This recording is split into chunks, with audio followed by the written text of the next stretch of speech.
Right, good morning everybody, hello and welcome to our masterclass on building tenacity and resilience today. So good to be here. Thank you so much for coming through today. For those of us that have never met before, my name is Grant Nash. I'm from Mindful Revolution. And like I said, today we're going to build tenacity. We're going to speak about resilience, and hopefully we're going to be able to get some tips, tools, and practices that are going to make us more resilient and that are going to help us through some of the tough times that we inevitably face throughout our lives. So a few housekeeping rules from my side, or a few housekeeping little mentions from my side, is unfortunately I can't see you there, but I see that you are there. But I can't really interact with you outside of the Q&A part of these Teams live calls, right? And they look a little strange because they say, I'll ask a question or whatever it is, but it really is a wonderful way for you to interact, for you to comment, for you to ask a question, for you to answer somebody else's question. So please don't hesitate to jump on that Q&A section, to say something. We'll publish all of them and you can chat amongst each other. You can learn from each other. You can grow from each other. And there really is only one reason I encourage us to do that. And that's because everything that I'm going to speak about today, 1, 2, 3, or maybe all of you have wisdom in the space, understand it, have gone through things in your life and can share with us what you've learned and that wisdom that you've gathered throughout your lives. And we want to hear from that. We want to hear from you. We want to grow from you. We want to learn from you. And so I'm being selfish because I want to learn from you. And so I'm going to ask you to please don't hesitate. If you have a comment, if you have a question, if you have an answer to a question, pop it on the live Q&A. What we'll do is we'll publish those so that everybody can see them. And we'll make sure that we can keep this make this as interactive as we can. Okay, so let's get started today. And we are speaking about mental resilience. And when I speak about this, I usually invite us to go back to 3 years ago when the COVID pandemic began. And I invite us to go back and not to bring up any of the trauma, but just to remind ourselves of what the world looked like at the time. And the reason why I do this is because it was a worldwide traumatic phenomenon, right? Very rarely do we have something that impacts all of us, all around the world at the same time. And sure, it was slightly different in Namibia, as it was in South Africa, as it was in Angola, for example, or in Botswana. But all of us got to experience it in a slightly similar way. We had these lockdowns. We were scared. We didn't know what was going on. We didn't know if vaccines were going to be a thing or not. And when they did come, we didn't know if to take them or not. The world was a scary, painful, uncertain time for everyone all around the world. And luckily, we've recovered from that. And here we are today. However, I'm here to tell you that you are going to face another COVID pandemic again. And maybe it's not going to be a worldwide pandemic. It might not even be a pandemic. But what I can assure you is you're going to face something that's going to leave you as traumatized as COVID did. You're going to face something that is going to be more painful and more uncertain than any of us have ever faced. And why I say that is because it's going to be your most traumatic thing that you're going to have to face. And this is not to put a damper on you and a damper on where you are in your life, but this is to reassure you because we know that there are 3 inevitabilities about life. Dr. Phil Stutz says to us there are 3 inevitabilities. 1 is that pain will come. 2, uncertainty will come. And 3, you have to put in the work. These are the 3 inevitabilities that Dr. Phil Stutz talks about. Dr. Phil Stutz is the psychologist to the stars in Hollywood. And there is a documentary, if you'd like to watch it, on Netflix called Stutz, which is really, really fantastic, created by 1 or 2 of his Hollywood patients. Really, really good. And he's a fantastic psychotherapist and psychoanalyst and psychologist. Really, really good. And I love this theory, right? Because we all know it's true. We all know that life gets bumpy. We all know that there is an uncertainty about life. However, there are a certain set of us that have the ability to bounce back stronger. And really, when we define mental resilience, this is it. So mental resilience, as a definition, says exposure to adversity, in other words, pain, inevitability, life, is a robust predictor of disruptions in our psychological functions. However, we vary greatly in our response to adversity. So some experience severe long-term disruption to their psychological functioning, and others experience minimal disruption, or they even improve. We refer to the latter group or set of people as psychologically resilient human beings, mentally resilient human beings. So pretty simple. Life's going to throw you some lemons. Can you handle it? And those that can handle it and bounce back stronger, they're mentally resilient. So what's interesting about this definition is it says to us, hold on. There are those people that are better at dealing with adversity than the rest of us. Okay, those people we call mentally resilient people. And now we know in 2023, and the reason why I say in 2023 is because in the 1950s or even the 1940s or even the sort of early 1960s, people might have believed that you were born with this. You were born with this innate ability to be able to face adversity. But now we know that's not true. We know that we can grow this. We know that we have the ability to be able to become more tenacious, to be able to become more mentally resilient. And what we're going to look at today is we're going to look at 3 techniques. Now, the reason why we're going to go straight into the techniques is because what I want to say can sound a little bit harsh, but here's the deal. The thing about building mental resilience is it takes action. It doesn't just work on knowing. You can't just sit down and go, oh, okay, I know these tools, I'm going to become more mentally resilient. Now, obviously, that sounds kind of like, yeah, of course, duh, Grant.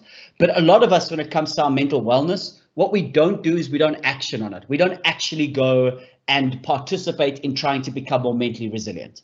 We just like roll with the punches. This is life and it sucks sometimes. It is what it is. But the truth is, that when life sucks sometimes, you can have less psychological dysfunction, less psychological disruption. You can create that. In other words, you can feel better, you can feel happier, less depressed, and less anxious by simply working on your mental resilience. So now that we know that, let's take a step into it and let's start to participate. Let's start to play the game. Let's become more mentally fit. Let's become more mentally resilient. And it starts with a sense of self-awareness. It starts here.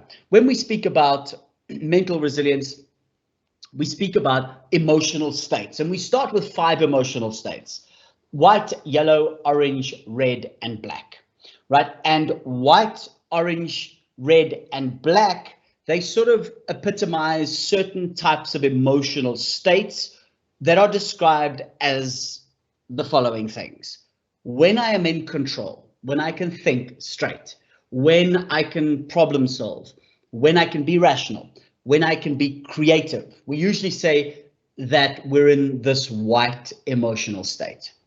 A yellow emotional state, our brain is slightly triggered, but we still feel safe. In other words, something caught my attention, but I still feel safe. An orange emotional state is when my brain is starting to be a little more triggered and something tells me that I'm not so safe anymore and that I'm starting to lose control. The red emotional state is when I am now out of control. In other words, my brain has told me that I'm in danger and my body is preparing me to fight or to run away from that danger. The black zone is when I am fully immersed and out of control. I can't think clearly. I am in what we call the fight or flight mode. I'm trying to run away from the danger. I'm trying to fight the danger. I am not thinking clearly, logically. I can't solve problems here. I can't be rational and I can't be creative. So why do we speak about these 5 states? We speak about these 5 states because they play into this idea of the fight or flight, freeze or fawn. Fight or flight, freeze or fawn are states in which we are aroused to such a level that we feel threatened by the outside world. In other words, the outside world is painful. Something happens to us. And so what happens is physiologically, so biologically, as well as psychologically, we are disturbed. We can't focus. We can't take control. We aren't in control anymore. We are in these states that technically are described in our definition of mental resilience as disruptors to our psychological states. I mean, let's be honest. If I had to say to you right now, please do me a favor, pick one of these. Would you like to be in control? Would you like to be able to think straight? Would you like to be able to solve problems? Would you like to be able to be rational? Would you like to be able to be creative? Okay, tell me about people around you. Would you like them to be in that state? Almost all of us will put up our hand and say, I'd like to be in the white state. The white state is where we live our best lives. The yellow, orange, red, black states, well, that's the opposite of that. So what we're going to discuss today a little bit is how we could possibly stay in the white, yellow, and orange states when the world around us is tumultuous as all hell, right? Tumultuous. Like, I like to use this example of a boat, and I like to imagine that you are a boat, and I'd like to imagine that the world around you is the sea. And sometimes it's going to be nice and stable. It's going to be nice and smooth, like glass. And then waves are going to start coming up, and eventually you're going to be in the middle of a serious storm. A serious storm. How is it possible then for your boat to stay in control, to stay strong, to stay as steadfast as possible? That's this mental resilience. So that when the world around us is going mad, I'm just slightly disturbed. I'm just slightly physiologically and psychologically disturbed, right? In other words, I'm in control. I'm in control. And this is a very important space for us to want to try to be in. And the interesting thing is we can create this space. We have the ability to do that. So how, and this is how. When we speak about the how, we speak about this. We say to ourselves pretty simply that resilience equals when the framework is more robust than the stressor. So what do we mean by that?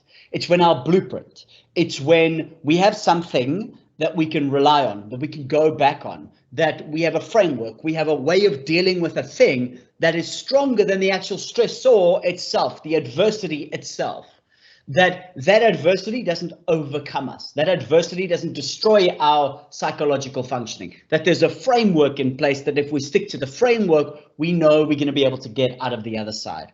Now, I'm not for one moment saying that there's not going to be pain, that there's not going to be tough times, that we are not going to struggle through them, that we're not going to feel a mad amount of emotion, right? That's a totally human thing. What we're looking for is we're looking for our ability to bounce back stronger. That's it. We're looking at our ability to, when we are faced with it, feel that pain, but not let it disrupt our entire lives. Right? We want to be able to embrace the pain, embrace the fact that the world is hard, work through it. Sometimes it even feels nice to go through some hard times, right? It does. Let's be honest. Like when we're in, like when our boyfriend or girlfriend breaks up with us, we want to be sad.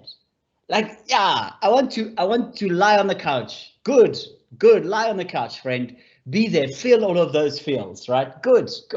But remember that you have the ability for it not to disrupt your entire life because you have a framework, and that framework is more robust than the stressor. And part of that framework is building in particular practices, particular tools that help us to become more resilient, that help us to navigate those storms. Before we can get to those practices, we must begin to try to understand what is going on inside here and inside our body when we have these disruptors, when we have these adversities, when something happens outside of ourselves. What's going on? Like, what's going on inside the brain? What's going on inside the body? And for that, I want to turn to this diagram. So I want you to imagine that there is an adversity, and we're going to use a pretty basic one today. We're going to look at a real threat to us, or what we assume to be a real threat. So my door is closed right now, and I want you to imagine that I think I hear a lion roar just outside my door. Okay, I think I hear a lion roar. I hear the lion clawing on the door. My door is locked. I hear the lion clawing on the door, and I am pretty convinced it's a lion. All right, based on previous life experiences, based on hearing what a roar sounds like, I'm pretty convinced that that's a lion. So I am triggered, as they call it. Okay, I'm triggered. So in other words, I get the sensory perception. I get the sensory engagement. My ears, my eyes, my nose. I think I smell the lion. And what happens is there's a particular part of the brain called the amygdala. And the amygdala is about hazelnut size. It sits at the back over here. And this bad boy's job is to keep you alive. Okay, so this little thing is going to send a signal to the rest of the body to say, hey, listen, Grant is interpreting that there's a lion there. We think he's right. Fight or flight, buddy. Get into fight or flight. So in other words, get ready to fight the lion if the lion comes in, or get ready to jump out of the window and run as fast as you can. run away from the threat, or face the threat, but get biologically ready. So it sends a signal to our next circle, which is physiological, biology. Get biologically ready. And it does that by pumping the body full of particular hormones, noradrenaline and adrenaline and cortisol, and it gets the body physically ready. So it fills the lungs with air, it fills the heart with fresh blood, it takes the blood and pumps it to the extremities so that you can punch and you can kick and you can run and you can climb. It takes skin away from skin. Listen to me. It takes blood away from the skin. Why? Because you don't need glowing skin when you're fighting a lion. It takes blood away from the digestive system. Why? Because you don't need to digest food while you're fighting a lion. It takes blood and pushes it away from the logical part of the brain into the survival part of the brain. The reason why it does that is because you don't need to think much when you're fighting a lion. Actually, we don't want you to think too logically. We just want you to fight, baby. So it gets you into the superhuman mode, this mode of let's fight or flight. Okay, and so that's the biology that's taking place. And we then interpret this biology. In other words, we have particular thoughts about this biology. We begin to call these things, these butterflies in our stomach, these raising of temperature, the feeling I'm getting as my body is moving into fight or flight. I give it a name. I call it fear. I give it a name. I call it anxiety, worry. I give it a name and I call it something. And that's what an emotion is. An emotion is my biology and my thought about that biology, and I give it a name. I give it an emotion. Now, this might be the first time that you've ever heard of this description of an emotion before, because most of us think emotions are kind of real. So Dr. Hanan Bushkin tells the story of one of his favorite books called How Emotions Are Formed. And it's a story of a doctor. I keep on forgetting her name. I really need to write it down. But the story goes like this, is that this doctor, she was a research in emotions. She's trying to figure out what they are. And she's heard theories and she wants to sort of make up her own mind. And she wants to present the world with a hypothesis of what an emotion is. And she starts to do some research. And one day she's in her office, she's bored out of her mind, and she's pushing yes, no, yes, no, yes, no data points. She didn't have AI back then, so she's now popping them into her computer. And it's a Friday afternoon. She's bored. She doesn't want to do this. And there's this guy that she works with that fancies her. And this guy that fancies her, he comes to her again after, like, by the way, getting back from her like 10 times. Like literally, he's tried his luck like 10 times. She keeps on saying no. Anyway, he tries his luck. He's a resilient guy. So he goes in again and he's like, hey, would you like to go for coffee?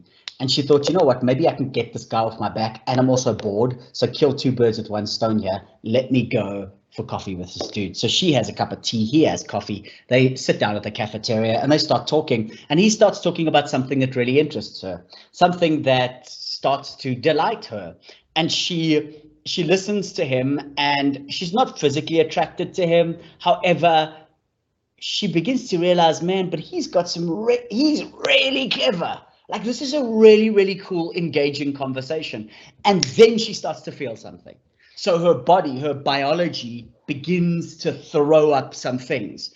Her stomach begins to feel lighter and more sort of fluidy. And you would describe it as having butterflies in your tummy. She feels that her head gets a little lightheaded. She feels that the hair on her skin begins to stand up. So she's having this biological response to this conversation. And within context, she says to herself, oh my gosh, I might like this guy, right? I might have a crush on this dude. And how do I know this? Because I'm biologically reacting to him. Like, whoo, I might dig him, right? This is what she's going through. This is what she's feeling. So he asked her for a second date and she's like, hell yeah, I think I like you. Like, I'm interpreting this as I like you. This is cool. Let's go on another date. I'm surprised by this. So his resilience paid off, right? I'm surprised by this. She goes back into her lab and she's working. And all of a sudden she says she has to run to the bathroom and she starts to projectile vomit. Literally, I know it's disgusting, but she starts to vomit and puke and vomit and it comes out, and it's like, and until she's so weak that she has to phone her mother to come and fetch her, take her to the hospital, and they draw her blood and they figure that she's got a bacterial infection. Friends, she wasn't in love, she was sick. She was feeling sickness. She was feeling the first stages of sickness. She's interpreting the biological response to a bacteria as love. And we do this all the time. Think about it. Anxiety and excitement. Well, it feels the same way. When you get on a roller coaster, it feels the same as when you're going to see your boss and your boss has something nasty to say about your work and you need to go and see them. That anxiety that you have feels the same as excitement. Just a few months ago, I was getting to bed, and I was the next day I was going to go on the fastest roller coaster in the world in Abu Dhabi, and I love roller coasters, right? I've been in like every country I go to. I try to go to a roller coaster. I absolutely love the feeling of being in a roller coaster, and I've never quite gotten to the fastest roller coaster in the world. And there I was the night before. I was going to go to Ferrari World. I was in Yas Island in Abu Dhabi. And I couldn't sleep. I was like a 3-year-old, right? I was so excited. And this biological feeling of excitement is in my body, and I'm so excited. And then I get to go on the fastest roller coaster in the world the next day. And then probably about 2 weeks ago, I got into bed and I realized that I had this massive to-do list to do, and I didn't know how I was going to get through it the next day. And I was trying to juggle a million different things. And what was interesting is that the biological response was the same as that excitement 3 months ago. Like if I actually tap into the biological response, in other words, like what my body is doing, it feels the same, but I have to give it a name. I have to give it a thought, and I place it in context and I call it an emotion. I'm worried about tomorrow. I am excited about tomorrow. I am sick. I am in love. I am grieving. I am depressed. Whatever it is, I give it this name, this emotion. That's what an emotion is. So the emotion really is what we call the interpretation of my body, or what my body is doing or feeling. In other words, body sensations are the building blocks for these emotions. Now, why is this important? Because this then triggers off the behavior. So how I will behave based on the sensory, the biology, the interpretation of the biology really influences my behavior, right? And the stimulus equals my response based on these sets of things. Now, why this is important? Because here's the deal. Let me ask you a question. Which of these, in other words, my thought, my biology, my emotion, or my behavior, can I control? In other words, which of these, or where does my locus of control sit? Can I control my sensory experience? Can I control my biology? Can I control my thoughts? Can I control my emotions? Can I control my behavior? Where does the locus of control sit? Now, I'm using the word control very, very deliberately. I'm not using the word influence. I'm using the word control. Where does it sit? Take a little guess for yourself where you think it sits. Where does your locus of control sit? Let's go through it together. All right, let's start with thoughts. So one of the things we know is that thoughts could, for example, be memories. You could bring up a thought about something that you did. How did you get to work today? I want you to bring up that thought right now. Just bring up that thought. How did you get to work today? Did you catch a taxi? Did you drive? Did you walk? And then just see yourself doing it. Bring up that thought, like watch the thought, even if you want to close your eyes for a moment, if you can.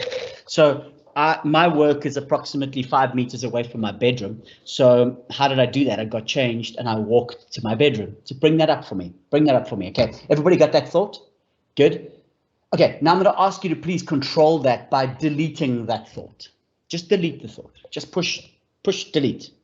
Can you do that? No. You can't do that. You can't delete a thought. You can't, so you don't have control over that. Okay, what about this? What about a present thought? I'm going to ask you right now to not think about a pink elephant. Don't think about a pink elephant. Stop thinking about a pink elephant. I've asked you not to think about a pink elephant, this big pink elephant in the room. Don't think about it. Don't think about a pink elephant. How did you do? You didn't do very well, right? Again, because we can't really control our thoughts. What about our biology? In other words, the way our body biologically reacts to something. Can we control our body? Well, what I'm going to ask you to do is please make your left leg numb for me. Just make it numb. Just totally make it numb right now. So numb without sitting on it, just thinking about it. So numb that if I come and I kick it, you won't feel it. Can you do that? No. You have no control over that either. Okay, what about your emotion? Well, When you're angry, can you just click your finger and then you're not angry anymore? When you're grieving, can you be like, oh, I don't feel like grieving anymore. I'm not sad anymore. I'm just not going to be sad anymore. There we go. I'm not sad. You can't do that either. So what is this saying? This is saying what Viktor Frankl said to us in the book A Man's Search for Meaning, when he said between stimulus and response, there is a space. And within that space is my ability to choose the way I will behave. Very powerful. Behavior is the only thing you have control over. Behavior influences emotion, influences biology, influences thought, but at the core, the only thing you get to choose is how you behave. And unfortunately, most of us are heavily influenced by the thoughts, the biology, and the emotion, and we feel like our behavior is dictated on that. We feel like those are the things that take control, and when they take control, we behave in a particular way. We behave in a way that we like or dislike. And how do I know this? Because, sorry, I don't know why that's doing that. There we go. Because have a look at this slide, right? This slide is really important because the black says to us, we are in fight or flight mode and we're not in control. We are allowing our thoughts, we're allowing our emotions, we're allowing our biology to dictate how we behave. How we behave. So what we do is we go and do things that could possibly be destructive to us. We go and do things that are destructive to others. We go and behave in such a way that doesn't allow us to be able to live our best lives, to be able to work towards our goals, our visions, and our dreams. And we do that because what we're doing is we're believing unequivocally that our thoughts and our biology and our emotions are reliable, truthful, and helpful. We believe that they're helpful. And that's not always the case. That's not always the case. And what we do with these thoughts, regardless of if we believe they're reliable or if they're helpful, we struggle with them. We fight through them. We fight them. And here's the deal. Struggle at its core, when we talk about thoughts and emotions, is the problem. It's not the solution. It's not the solution. See, thoughts don't disappear. Thoughts don't just go away. We think we can have control over them. We can't. So what we do is we struggle with them. We struggle with them, be it that they are truthful, be it that they are reliable, be it that they are helpful, or all of the opposite, unhelpful, unreliable, and not truthful. We still fight with them. We deal with them. We ruminate with them. We just go like we are constantly in this big fight with our thoughts, constantly in this big fight with our emotions. We want to control it. We want to do this. We want to do that. So we're fighting with it all the time. The best way I can describe this is if you have a moment right now, I'm going to ask you to grab a piece of paper for me. If you have a piece of paper in front of you, you might not have a piece of paper in front of you. Sorry, I bumped my microphone there. I hope it didn't make too much noise. But if you do, I'm going to give you a little exercise that you can do with a piece of paper, right? Is I want you to imagine that the world around you is all the things you love and all the things that you dislike. The world around you is actually, no, let's change this exercise. I want you to imagine that the world around you is all the things that you like, all the wonderful things, your husband, your wife, your boyfriend, your girlfriend, all the good things in the world, all around you in this big room. And now I want you to pick up the piece of paper with all your troubles, all the problems, all the things that are disturbing you. And I want you to imagine taking it and pushing it out in front of you and really trying to control it, hold on to it and push it as hard as you can and absolutely push it. And as you begin to push it, focus on it and push all of these things away, push all the troubles away, the thoughts away, all the horrible things away. And what do you notice? You notice how this is the thing you start focusing on, not the beautiful world around you. You start focusing on the thoughts that are negative and you're trying to fight with them and you're trying to push them away. And what I want you to do today is I want us to put those thoughts down. I want us to put those thoughts down. I want to say to ourselves, hold on. You know what? I don't want to be controlled by my thoughts anymore. I don't want to be controlled by my emotions anymore. I want to give myself, my thoughts and my emotions some space. I want to decide if my thoughts and emotions are truthful, reliable, and helpful. Truthful, reliable, and helpful. And how do I know if my thoughts are truthful, reliable, and helpful? So I'm not always going to know if my thoughts are truthful, but what I am going to know is if they are helpful by figuring out where I want to go with my life. In other words, what are my dreams? What are my goals? What are my ambitions? What are my visions? Where do I want to end up? What does the big picture look like? So when a thought comes up that doesn't lead me towards the big picture, that leads me away from the vision, the goal, the dream, I'm going to say, Mr. Thought, Mrs. Thought, you are not helpful. You're not helpful, right? You're not helpful. If the thought, however, is going to lead me closer to my goal, my dream, I'm going to say, okay, cool, you're helpful. I'm going to go with you. Let's go to the chat quickly. Someone says more awareness will really help, because not everyone has the opportunity to hear a life-challenging story and have access to counseling, or living in a diverse world. The traditions can also add to these feelings. Absolutely. And I love that. And I think that's so powerful, right? It's because each and every one of us, by simply being aware that our thoughts are not always helpful, our emotions are not always helpful. And this person brought up an interesting conundrum for some of us, right? It's like culture, for example. It's like we can look at culture, and culture doesn't have to define your life. It doesn't have to decide exactly how you're going to walk this path. It doesn't have to. It doesn't have to. It does if you want it to. If it fits into your vision, your goal, your dream, good. But it doesn't have to. And it's the same with every thought. I will give you an example. I want to get to work in a calm space where I can be as productive as possible. I want to get to work where I can be creative, where I can be friendly, where I can be kind, where I can be good to the people at work, where I can kick ass, excuse my language, where I can smash it, right? I want to be in that space. I want to be the best possible version of myself when I get to work every day. So I'm driving to work and a taxi pulls out in front of me. Now, I don't know about your Namibian taxis, but our South African taxi drivers, they can't drive, guys.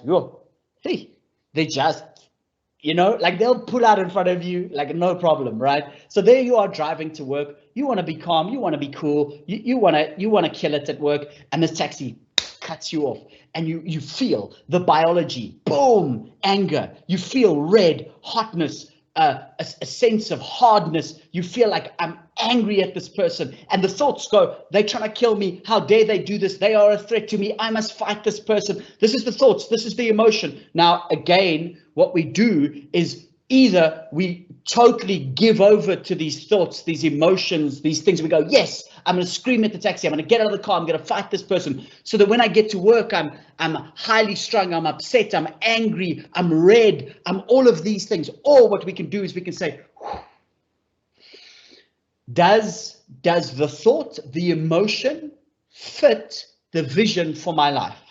The vision is I want to get to work. I want to be calm. I want to be in charge. I want to be okay. Cool. So what I'm going to do is I'm not going to follow the thought. I'm not going to follow the emotion. I'm going to turn and I'm going to drive calmly to work. The emotion, the thoughts will still be there. Let them run. Let them run. You're not going to be able to control them. However, what I'm not going to do is I'm not going to follow them. I'm not going to follow them. Now, to be able to do this, because it does sound too good to be true, right? I mean, how do you do this, Grant? How do you just how is it possible for you just to like do that? And this is how we do this, right? We think of, and I want to actually go there. We need three things. We need first an awareness of our thoughts, an awareness of our emotion. We first need to see them. This is called metacognitive awareness. In other words, we first need to look at the thought. To decide if the thought is helpful, you first need to look at it. To decide if the emotion is helpful, you first need to look at it. You need to have an awareness of it. I like to use this example of this hand looking in, right? This thing is called metacognitive awareness. You have to develop that tool. You have to develop the ability to see it before or as it starts coming up. And then you can analyze it and decide if it's helpful. But first, you need to see it. The next thing you need to do is cut off your response. And we call this response inhibition, because usually what we want to do is jump out at the taxi, shout at the taxi, swear at the taxi, throw fingers at the taxi. We want to get upset at the taxi. When our boss writes us an email and the thought goes, oh my gosh, my boss hates us, hates me, wants to fire me. I can't believe my boss is so angry. And then I fire back an email. Okay, I want to be able to stop the email. Wait. Okay, response inhibition. And then what I want to be able to do is say, hold on, I'm going to cognitively do something else. I'm going to drive away from the taxi. I'm not going to reply to the boss when I'm in this space. I want to do something else. I want to cognitively be flexible enough to do something else. So I'm working on these three things. I'm going first, watch the thought, watch the emotion, decide if it's truthful, if it's reliable, if it's helpful. 2, if it's not helpful. So if it's an unhelpful thought or emotion, I want to inhibit my response. Don't respond to an unhelpful thought. What I want to do is I then want to be cognitively flexible enough to go and behave in another way. And I do this by practicing something called mindfulness. Mindfulness is a mental state that experiences the heightened awareness of the present moment, free from judgment, reactivity, and identification with the experience. In other words, mindfulness helps me build these three things. You might have heard this mindfulness thing before. One of the biggest misconceptions of mindfulness is that it is focus. Focus and mindfulness are two different things. Sure, mindfulness needs focus, so it's a building block of mindfulness, but it's not mindfulness. Focusing on a particular thing. Oh, here's a pencil, let's focus on it. Fantastic. This is only part of the mindfulness. Why? Because this is the metacognitive awareness part. This is the part that says to me, oh, I have the ability to see what's going on in my mind. So this enables us to detect intrusive thoughts and see them for what they are. Oh, that's just a thought. That's just a mental event. This helps me to remain in an objective observer space rather than assuming that the thoughts are right, assuming that the thoughts are helpful. Instead, what I can do is just allow myself to watch the thoughts in the beginning. This is a very important skill because what it does is it gives you the option then to choose if you're going to respond or not, right? So it stops that automatic response to things. So this metacognitive awareness being the first step and possibly the most important step in this. The second step then is to be able to allow myself the skill of preventing the usual reaction to the thought, which is to think it, which is to engage with it, which is to struggle with it, to push it away or to react to it. So we'll call this response inhibition. And basically this means I take control of my response. I learn to take control of my response. The third thing that mindfulness then does for us is it allows us this cognitive flexibility. So this is okay, I'm going to refocus my attention on something else. I'm going to refocus my attention on something else. And the moment I do that, I disengage from the attention, the thought, and systematically I reallocate me back to a thought that could be helpful to me. Without frustration, without fighting. And this is a continuous effort, right? To release and shift the attention, to release and shift the attention. So those are the three things we're trying to build when we talk about this. And the reason why we do this is so that we can be in a space where we can, when the world is painful outside of us, respond in a way that makes sense for us. And you might ask me, Grant, what makes sense for us? Pretty simple. Does it fit the vision? Does it fit the goal, right? So in other words, I can assess the value of my thoughts, emotions, and actions within the context of the goal, within the context of the vision. I want to be patient. Okay, cool. Here it is. Let's see it. Metacognitive awareness of the thing. Respond with an inhibition. Hold on. I don't want to respond that way. I'm going to focus on this and respond with patience. Boom. If you want to be impatient, go ahead, man. No problem. No problem. That thought comes up. Yes, I want to be impatient. Cool. I want to be aggressive. Okay, cool. Thought comes up. It's an aggressive thought. Let's go. Respond. Don't need to be inhibited. Off I go. No problem. Right? I'm not here to judge you. What I am here to ask you is you tell me the best way you should respond based on your vision, your values, your end goals. But you need an awareness of that. So we practice this thing called mindfulness. This is the framework that we use to help us build resilience. And the best practice for mindfulness is a practice that we call concentration on the breath. And the reason why is because think about this for a moment. And we're going to do this together for a little while. We're going to do this together because what does it do, right? Focus on the breath. Just focus on the breath. Focus on the triangle around the nose, right? You can see that on the screen right there. Just focus on what that feels like.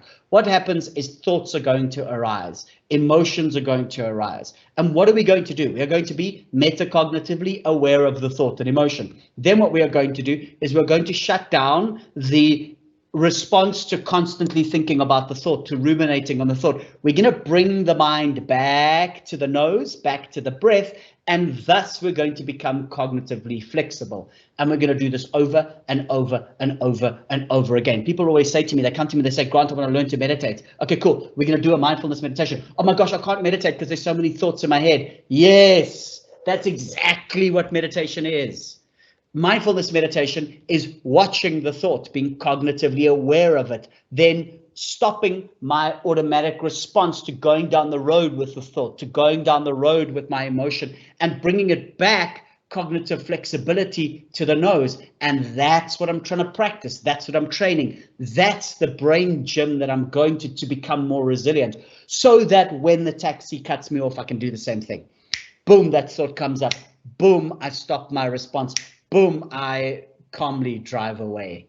Yes, please. Why? Because that fits my goal. That fits my vision of how I want to start my day. I don't want to start my day with being angry. Not going to happen. So let's practice this together. Let's do a few minutes of this mindfulness practice. By the way, we've got 2 more tools that we're going to get through before 11 o'clock today. So, and not sure if you guys are on daylight savings, so maybe you're on 10 o'clock. I'm not sure. Anyway, here we are. I don't even know if you do that anymore. But anyway, let's get back to what we're speaking about. You see what I've done? I've gone on the road. I have been, I haven't been metacognitively aware, response inhibitive, and cognitively flexible. Let's do it together. So let's take a moment right now to practice this mindfulness. And what I'm going to ask you to do is I'm going to ask you, if you can, to close your eyes. And the reason why is because we can then really bring our focus to this little triangle around our nose. And we're going to focus on our breath. And what we're going to do is we're going to do it in silence. And it's really important that we do it in silence. It's going to feel a little weird that I'm keeping quiet and that you're on your own here, but I want you to do it. And what I want you to do is the moment a thought comes up, I want you to see the thought. I want you to allow the thought to be without judgment, without response, and then slowly just bring the mind back to the breath. And as the thought comes up and you can see you are engaged in the thought, just slowly bring the mind back to the breath. That's the practice. Remember, it's the metacognitive awareness, the observing of it. It's the non-judgment, the non-reactive of it. And it's the bringing the mind back to the breath that we're going to do together. So let's close our eyes for a moment and let's take our first deep in breath as we focus on what it feels like to fill our lungs with air. As we can feel the breath coming into the nose, we can feel the breath coming into the body. And now we can feel the breath leaving the body. We can feel the temperature of the breath. It's slightly warmer. We can just be aware of the breathing and allow ourselves just to focus as deeply as we can on the breathing, not to force it, to relax into it, but just to focus on it, just to be present. It's important that I keep quiet so that you can start to watch the mind. It's important that I keep quiet, that you can start to see when a thought comes up, that I have the ability not to follow that thought. I have the ability just to allow the thought to be, not to fight with the thought, and allow my mind just to come back to the breath. And so let's practice in silence together.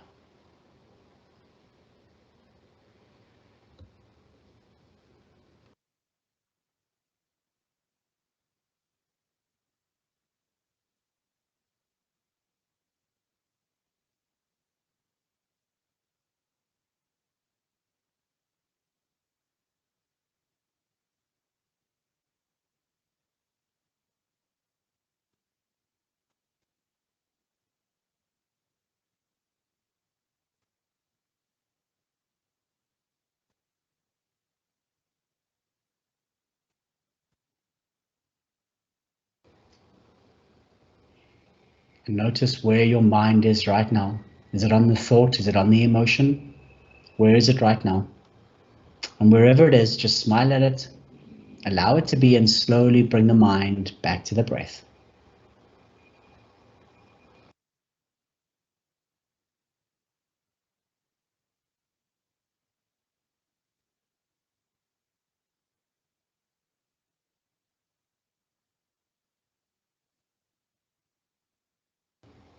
Okay. Right. So You can now open up your eyes. Might have been easy for you, might have been slightly difficult for you. Whatever it is, this is the training. This is the thing. If we can do it for 10 seconds, if we can do it for 20 seconds, if we can do it for 2 minutes, 3 minutes, 4 minutes, and eventually 5, 6, 7, 8, 9, we're going to get better at those three things: metacognitive awareness, response inhibition, and cognitive flexibility. This is the framework we're going to use to be able to become more resilient, to be able to understand that the world around us is going to be painful, but that doesn't mean I have to react in a way that's going to cause me more pain. I have the ability to understand that the world is rough out there, but I can control how I behave. And the only way I can do that is to be metacognitively aware, to have the ability to inhibit a unhelpful response, the ability to then cognitively move away from that response and choose a different response. By the way, you're not going to get this done when you're triggered, when you're in the red or the black. You're going to have to practice this when you're in the white. Practicing it over and over when you're in the white is going to help you become more resilient. The next two exercises I want to talk about, and the first one is a doctor. There it is. Sorry, there it is. Is Dr. Dan Tumasolo. And Dr. Dan Tumasolo speaks a little bit about this. Says, look, this is the thing too, right? Is what you begin to notice when you become more metacognitively aware is that most of your emotions, most of your thoughts come from a very negative space, right? And part of that is because we have something called the negativity bias. So negativity largely outweighs multiple positives. I want you to imagine that one negative emotion, feeling, thought, or experience is like a lead ball, and one positive one is like a little feather. You need lots of positive thoughts to outweigh the negative. So the world outside of us is really rough. Every negative thing that happens to me drags me down like a lead ball. However, what I want to do is I want to be able to see the world through a better set of lenses. I want to begin to see the world and its positivity. And so one of the things that I have to do that is I have to grow my positivity. And here's the interesting thing is that positive emotions are a predictor of both resilience and life satisfaction. So the more positive you are, the more resilient you are. Here's a study by Michael A. Cohen that speaks of how happiness or positive emotions increase and build our resilience. He says that positive emotions, they mediate the relationship between baseline and final resilience and life satisfaction. In other words, the more positive you are, the more resilient you will be. So let's look at two exercises. The first one by Dan Tumasolo that says to us, how do we build resilience? Well, start to look for peace and enjoyment right in front of you. And he says, this is how you do it. You create a table with 3 columns. And the 3 columns, the first column is object, the second is reason, and the third is memory. Now you can make a list of 10, 15, 20 things, or you can start with 3 things. And you start by looking around you and finding objects around you, people around you, or things around you that give you a sense of joy, that give you a sense of peace. So I would start looking around the room right now, and I would go, my new little bonsai tree, I will show you, brings me some happiness, and I'll tell you why in a moment. So I'll write that down, bonsai tree. Then I see my little French bulldog is sleeping right next to me, gives me a sense of peace, sometimes naughty, but gives me a sense of joy. So I'd write that down, my little French bulldog. And then maybe even the laptop I've got in front of me, right? So I'd write that down, laptop.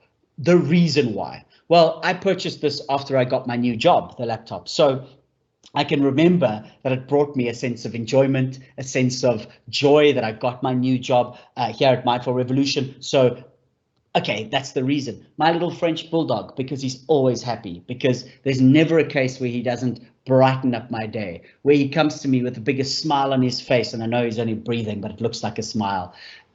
He is just such a kind, incredible being. Makes me smile. This bonsai tree, what I did is I walked into my local sort of like, what do you call it? Not a florist, place where you buy plants. Anyway, I walked in and literally I just saw this bonsai and I was like, oh my gosh, I want it.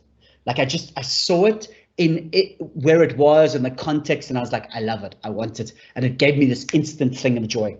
So notice what I'm doing, right? Is I'm pulling out the reasons why this thing gives me joy. And then I'm bringing up the memory of it as well. I'm bringing up the memory of what it was like to get my first job.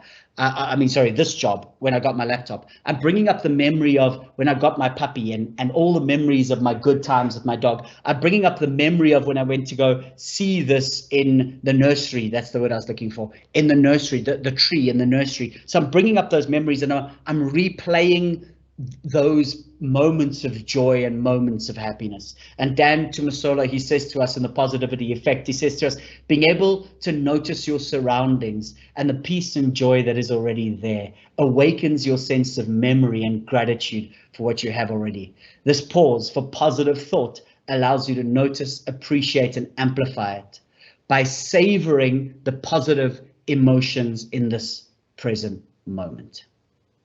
Okay, beautiful, right? Beautiful. Beautiful. Before we get into the last practice, I have a question coming in and it says, hi, what if you are commanded to respond immediately to the rush of a scene? It's tricky at times. The boss gives us minutes to respond to an email while you are still upset about the mail he said you want. So you're going to become much better at trigger, metacognitive awareness, response inhibition, cognitive flexibility, the more you practice it. So much so that it can happen in an instant, literally. That you have the ability to, while your mind is going, while your body is going, to still respond in a way that you want to respond.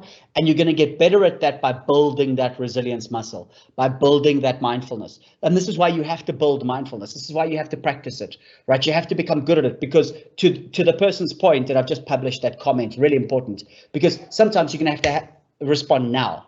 Right? You're going to have to act now, and you're going to have to become better and better at acting in a way that leads you closer to your goal. And so you're going to have to practice this.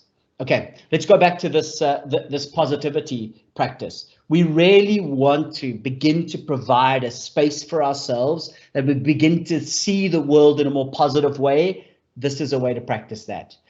The next one is something called the power of awe. And this practice is one of my favorites. And on the screen right now, you'll see just one of the hundreds of studies about this idea of awe. What is awe? Well, I want you to imagine that you have caught a flight and you're on your way to Cape Town. And you land in Cape Town, and the first thing you go and do with a bunch of your best friends is you go and watch the sunset from the top of Table Mountain. Probably one of the most beautiful sunsets in the world. And you get up to the top of Table Mountain, and as you get on top, the sun begins to set. The lights, like you've never seen them before, over the ocean and over the mountains, the pinks and the reds and the yellows as they intermingle together in what could possibly be the most beautiful sunset you will ever see. And as you see that, you go, wow, wow. Right? It's like this boom. That's a moment of awe. Now, the interesting thing about awe is that we have begun to see that when you have that moment of awe, the first time you saw your boyfriend or your girlfriend on their first date, when they came down the stairs and they were absolutely stunningly beautiful, the first time you met your little baby, the first time you heard you were pregnant, that feeling, that awness, that boom. The interesting thing about that boom, that feeling of awe, is that it releases something called safety cytokines into the blood. And safety cytokines, what they do is they lower the inflammation in the body. The inflammation that could be caused by many things, but also stress. The inflammation that could be caused by many things, bacteria and viruses, but also external circumstances. So the body gets really stressed and gets inflamed by external circumstances. And these inflammatory markers are lowered by safety cytokines. And safety cytokines get thrown up into our body when we are in moments of awe. So there's these doctors, Jack Eagle and Dr. Michael Amster. They were like, oh my gosh, this is amazing, right? We can literally switch off the inflammatory markers in the body by flooding the body with safety cytokines. But I wonder how much awe we need. Literally, I wonder like how much boom we need. Like how much like, how big must the sunset be? So what they do is they put people on these studies and they begin to realize something, that 15 seconds of awe 3 times a day begins to flood the body with safety cytokines. That's all you need. 15 seconds a day, 3 times a day. Sorry, 15 seconds a time, 3 times a day. What is this awe I'm speaking about? Sure, it's paying attention and appreciation to a particular thing. It's allowing that feeling of awe to come up. It's exhaling and expanding into it. That's all it is. So I want you to take that thing we spoke about last time, that thing around you, that thing that you love. I'm going to decide today that it is the bonsai tree. I'm giving the bonsai tree a lot of love.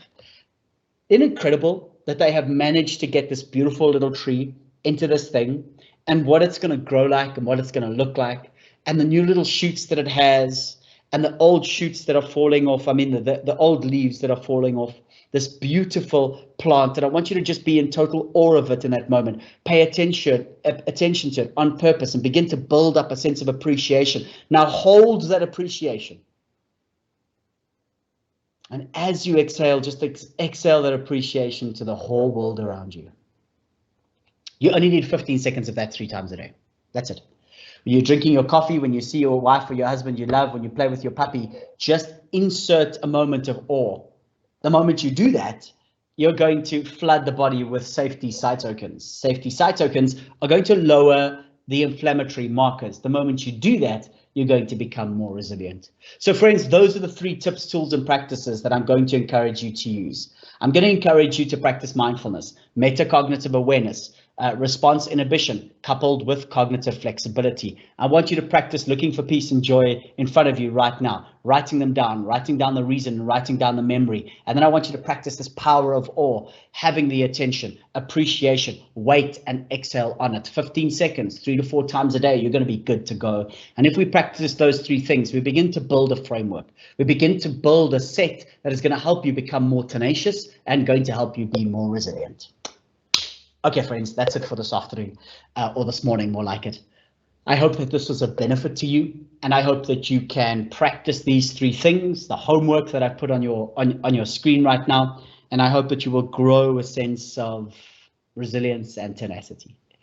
Fantastic. Thank you so much. Look after yourselves, and I'll see you pretty soon. Bye-bye, everyone.